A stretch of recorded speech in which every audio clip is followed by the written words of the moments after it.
Hey, my lovely viewers, today I am going to read this classic tale named Cinderella and illustrated by Ry Kramer. So let's get started.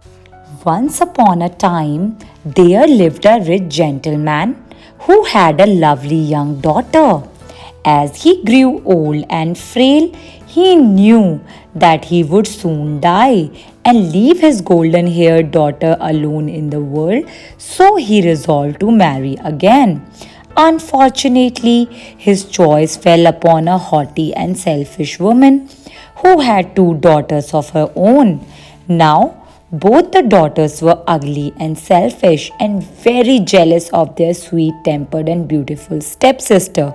So, when the father died, they dressed her in rags and put her to work in the kitchen, where no one could see and admire her beauty.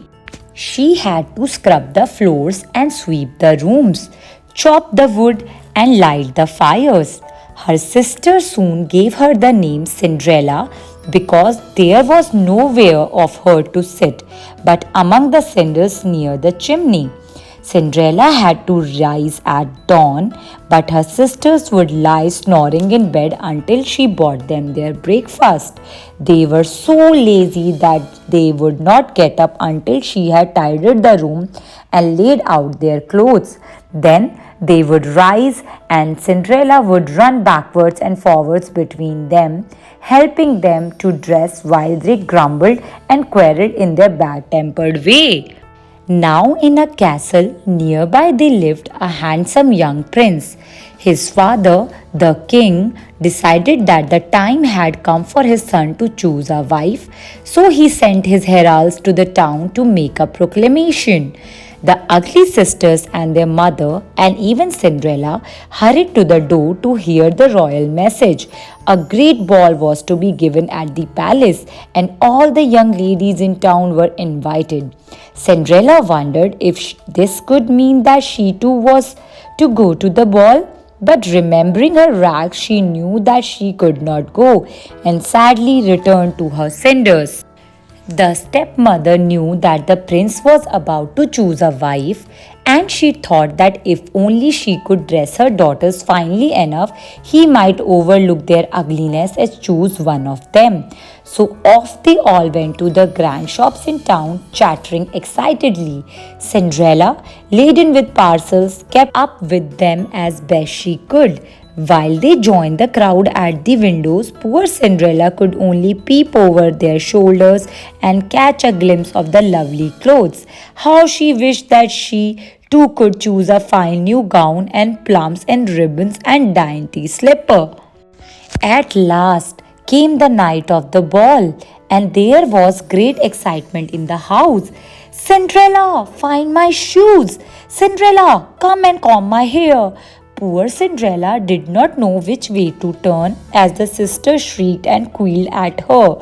The stepmother stood by, rather annoyed that despite the pretty dress, her daughters still looked ugly beside Cinderella. But the sisters smirked and simpered in front of the mirror, very pleased with themselves. Then they looked at Cinderella's ragged and giggled. How would you like to go to the ball? They teased her. At last, they were ready, and with a few more mocking words to Cinderella, they stepped into their fine coach and drove off. When she was alone, Cinderella crept back to the kitchen.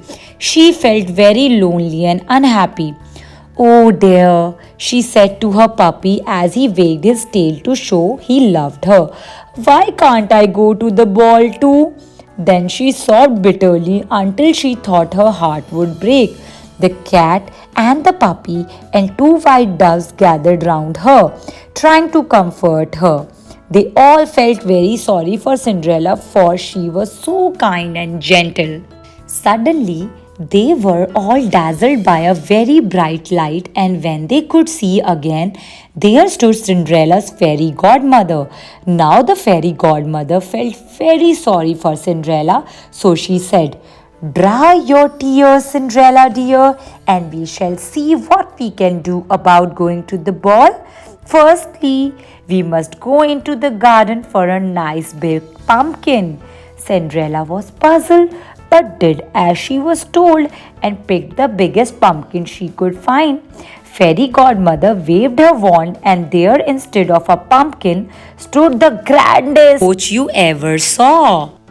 Then, waving her wand over some mice who were in a corner, she said, "And these little creatures can pull the coach." In an instant, the mice turned into magnificent horses.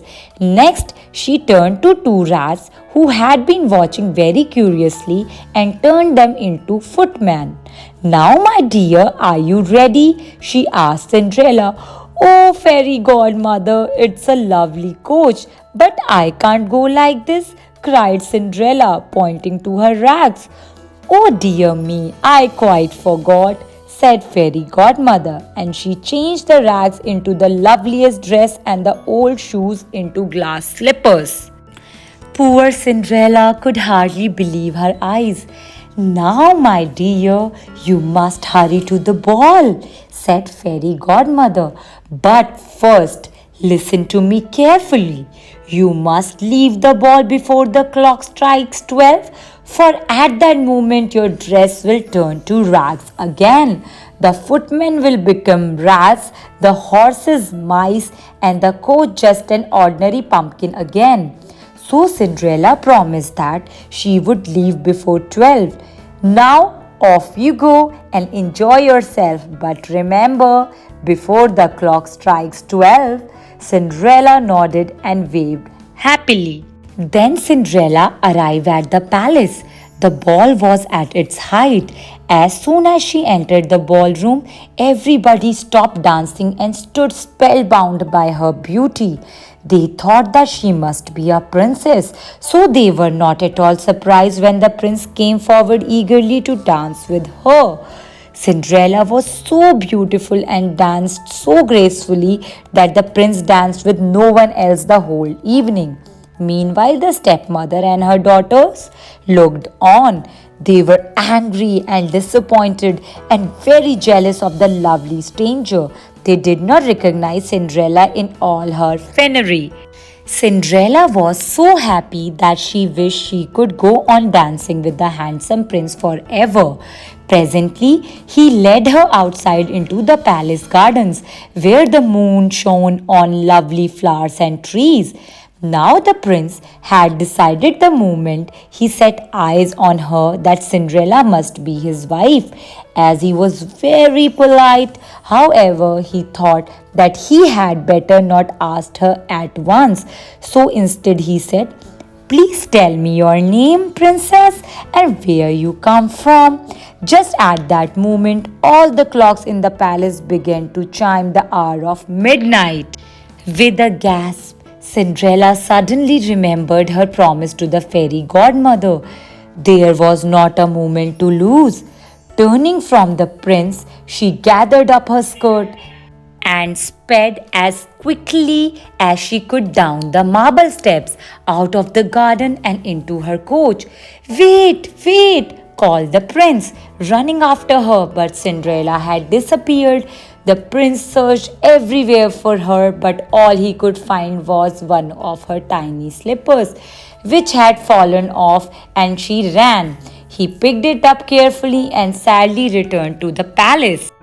The next day, he set off for the town, determined to find the lovely princess who had won his heart. With him, he took two little pages who carried the slipper on a velvet cushion. They went from house to house, and although every lady eagerly tried on the slipper, not one of them had a foot dainty enough to fit it. At last they came to the house where Cinderella lived, and each sister in turn tried on the slipper. But though they squeezed and pushed, the slipper was far too dainty for their large feet, and they cried with rage and disappointment. The prince, who had been standing by, knew perfectly well that neither of the sisters was his princess.